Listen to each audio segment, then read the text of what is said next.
Hola, bienvenidos a mi canal. Yo soy Alberto Vargas. Hoy es miércoles, estamos a 14, se cumple un año de la tragedia que ocurrió en San Cristóbal, que dejó 38 personas fallecidas el año pasado. Una explosión que a ciencia cierta no sabemos. Yo honestamente no quedé convencido con el origen de la explosión. Sé que allí hubo una investigación. eh, Queda el desgarro de aquellos que perdieron familiares en esta tragedia, que por lo pronto no sanan sus heridas, producto de esta sorpresiva situación que encontró a muchas personas haciendo compras de inicio de año escolar, a otros atendiendo sus negocios, otros desmontándose a otro tipo de diligencias en el mismo centro de la ciudad de San Cristóbal.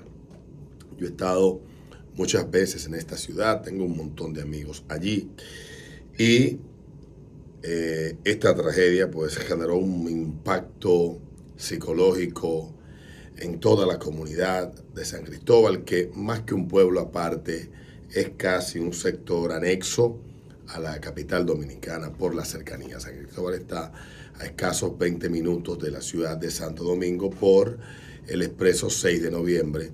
Si uno pues no se detiene a tomarse algún café en el camino o a comprar cualquier cosa en los negocios que hay antes de llegar a la ciudad de San Cristóbal.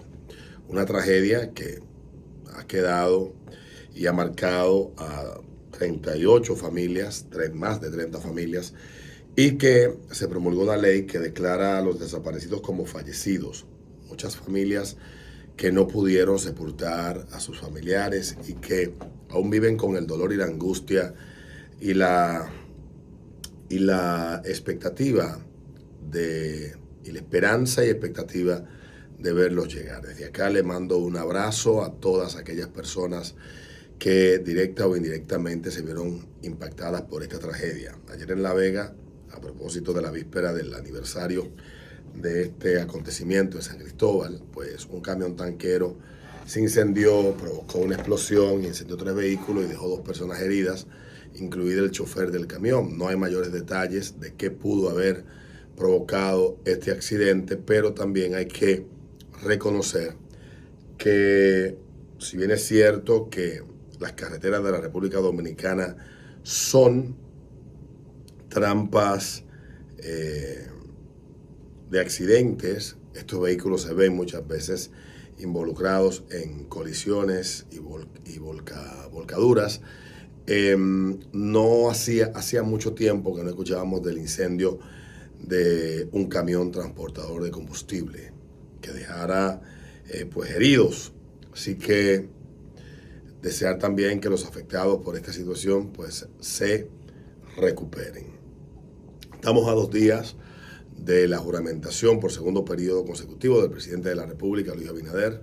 Hay expectativas de cambio para el próximo viernes 16. Yo estoy seguro que el presidente ha ido adelantando, pero lo mejor se queda para el viernes. Las grandes sorpresas, los grandes cambios, qué tendrá el contenido de su discurso. Muchos plantean que el presidente enfocará su discurso en la propuesta de cuál es la visión que él tiene o que propone de aquí al 2028 y más allá, porque recuerden que el presidente ha asumido que Dios lo designó como un redentor de la República Dominicana, que su rol es de un reformador profundo y anda por ahí debajo del brazo con una reforma constitucional que nadie le ha pedido, que coinciden algunos de que ciertamente la actual constitución nació con la necesidad de algunas reformas, pero que ninguna de las que él está proponiendo son urgentes y que más que sentarse a dictarnos una charla magistral de cómo debería ser, sin ninguna experiencia ni conocimiento en el tema,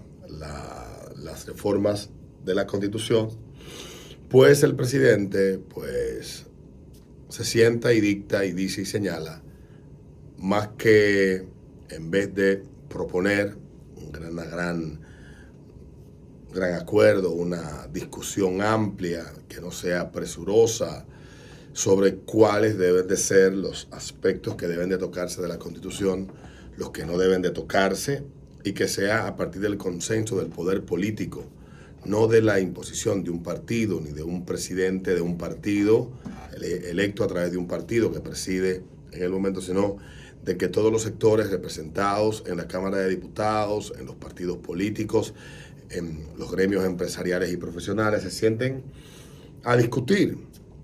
Y si son convencidos de la propuesta, pues que digan si estamos de acuerdo, y si no, que hagan contrapropuestas o mejoras a lo que él está planteando. Que sea producto de una gran discusión y no del capricho de Antoliano y del círculo del presidente, que se entienden ser más inteligentes y de una visión republicana, más amplia que el resto de la sociedad. Hay sectores y que todas las regiones del país participen también, que pudiéramos quizás mejorar aspectos de la misma forma en que se distribuyen los ingresos, las obras y los recursos del país en toda la geografía nacional. Pudiera de allí salir algo que haga que esto cambie hacia el futuro, de aquí a 25 años, porque de aquí al 2050, República Dominicana tiene que seguir avanzando y tiene que mejorar. Y yo no me opongo a que las cosas se mejoren o a que lo que haya que cambiar se cambie. Lo que me genera suspicacia y desconfianza es la actitud redentora, faraónica y hasta cierto punto prepotente del presidente con este tema, porque no creo que sea sano. El presidente entonces seguramente están llegando a la República Dominicana un montón de invitados.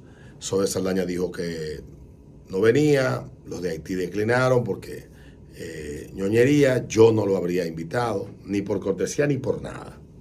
Yo no hubiese tenido el gesto diplomático, si en mi mano estuviera, de invitar a los que están al frente de lo que llaman gobierno haitiano. En Haití no hay gobierno. En Haití hay un grupo de personas que administra una determinada cantidad de fondos que están en las arcas públicas, pero en Haití no hay gobierno, ni hay un Estado. Y no por ello, sino de que Haití no muestra una actitud de buena voluntad y de reciprocidad hacia República Dominicana. No los hubiese invitado. Lo digo con toda honestidad, no por desprecio a Haití, no por desprecio a los haitianos, no. Es porque la actitud que han exhibido en los últimos meses, los que hoy están al frente del supuesto gobierno, no los hace merecedores de esa consideración. Entiendo yo. Y ya finalmente creo que los que estamos en los medios, hay una historia que me gusta mucho. Cuando la conocí, la he estudiado varias veces. Llegué a esta historia por lo que pasó en el 2020. A veces la gente presume que como uno habla mucha mierda no lo sabe todo. No.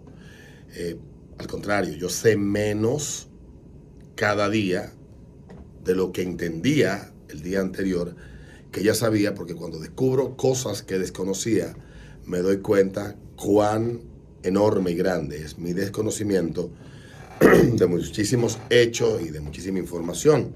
Ese reconocimiento de desconocer la inmensa mayoría, la profundísima e inmensa mayoría de las cosas que han acontecido y de todo el conocimiento que existe y que se ha registrado y que está vuelto papel y tinta, archivado, guardado, pues lleva a uno a ir abriendo un poco más la mente. Pero hay cuestiones con las que uno trata de, ya conocida la información, de no ceder tan fácilmente. Y yo creo que los comunicadores, periodistas, directores de medios, editores, propietarios de medios, no importa el tipo, tenemos que sentarnos a reflexionar sobre la historia de un personaje que, aun siendo sus inicios terriblemente ominosos en la información y la prensa, pues terminó siendo autocrítico, reconociendo el valor y la importancia de la información y del periodismo, y preocupado por, junto con otros en Europa, en otros estados de Estados Unidos, pues empezaron a propugnar, a proponer un periodismo más ético, profesional, comprometido con la verdad y con los intereses de la sociedad.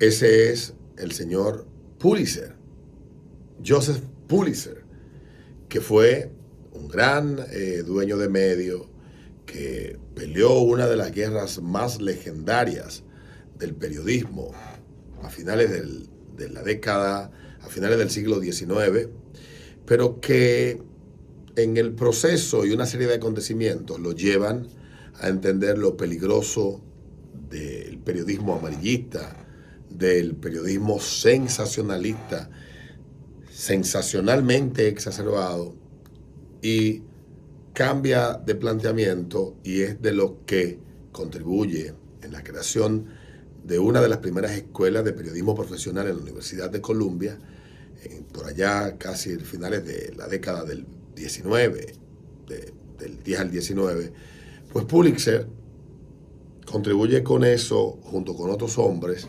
para profesionalizar y proveer de un código ético la práctica periodística. Digo todo esto, todas estas peroratas, porque también yo con el tiempo me he hecho consciente del poder y del valor que tiene esto. Yo desconocía todas estas cosas hace 20 años. Tal vez sabía un poco hace 10, pero ciertamente he cambiado de opinión después de 20 años, significativamente. Y creo que es producto, primero, del acceso a la información y al conocimiento, y segundo, a la conciencia y finalmente a la madurez. Ciertamente, no soy un gran conocedor de la ética periodística, no la he estudiado a profundidad, me he quedado en los fundamentos éticos de esto porque no lo soy, no soy periodista.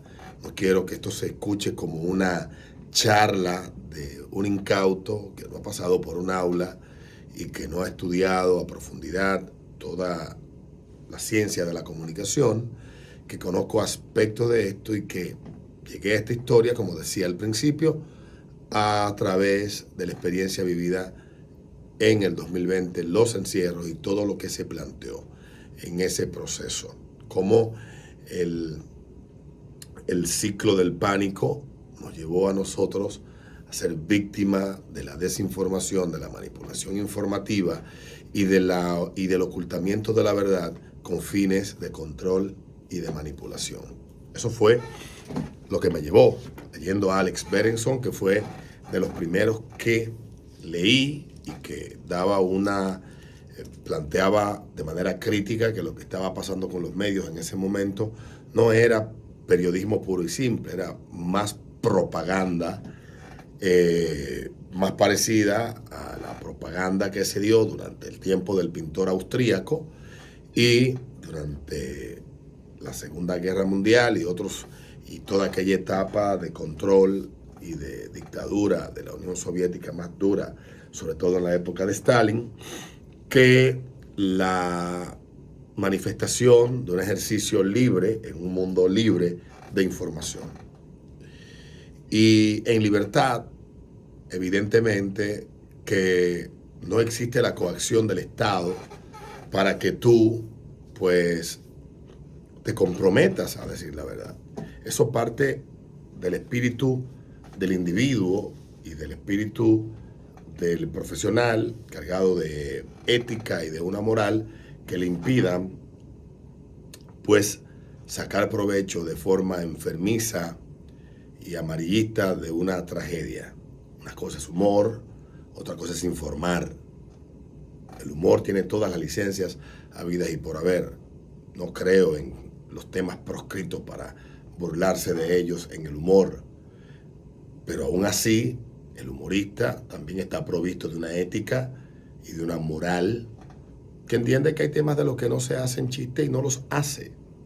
Pero si es lo suficientemente abierto y piensa fuera del cubo, respeta que otros sí crucen los linderos morales que él no se atrevería a cruzar. Y digo todo esto porque con la tragedia que pasó en Villamella, donde una madre se arrojó de un cuarto piso con su hija en brazos, dicen las versiones que esta señora estaba padeciendo de una de una fuerte depresión, que el sábado la niña había cumplido sus 5 añitos, que vivía allí hacía ya un tiempo, era residente del sector en otro sitio, y todo esto, esta señora de 25 años, había estado batallando al parecer con una situación bastante delicada.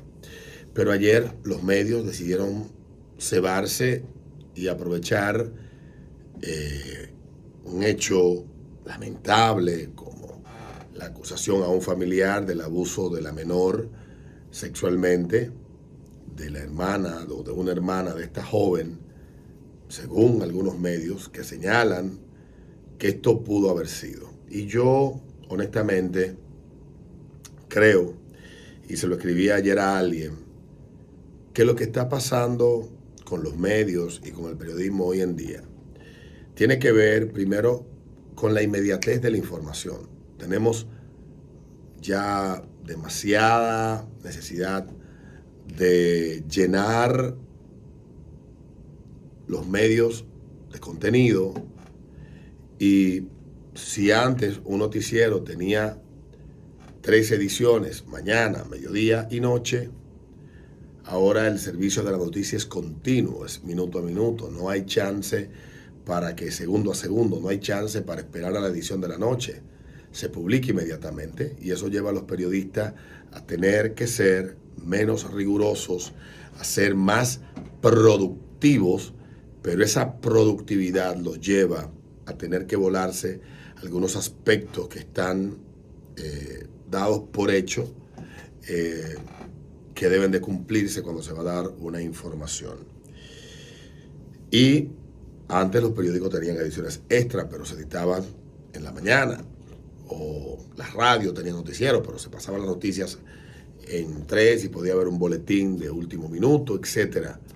Pero esta premura en informar a veces nos deshumaniza. Yo creo, y no quiero que ningún periodista se sienta atacado, es una reflexión que aplico a mí mismo. Yo creo que el apresuramiento de publicar videos donde se dan discusiones entre familiares sobre el tema en particular, donde publicar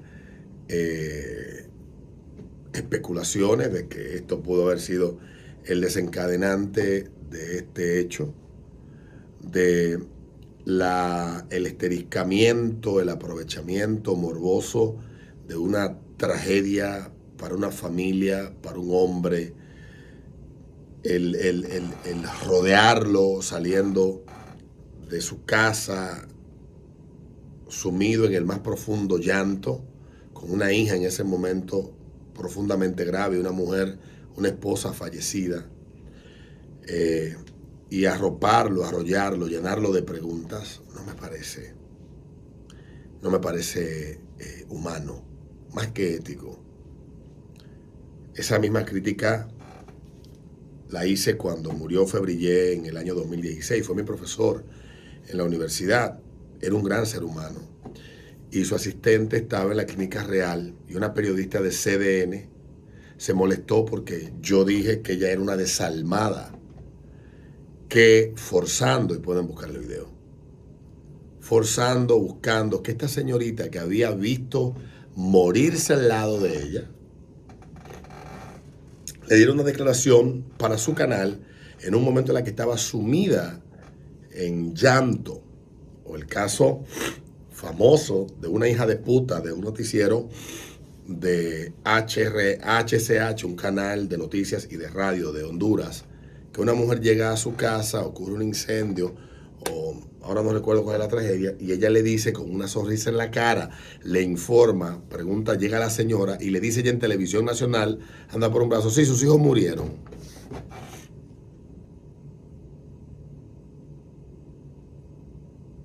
Sus hijos murieron. Tal vez lo que quiero dar como reflexión es, sí, todo esto hay que servirlo como información. Pero, ¿por qué apresurarnos? Porque el otro la va a dar primero.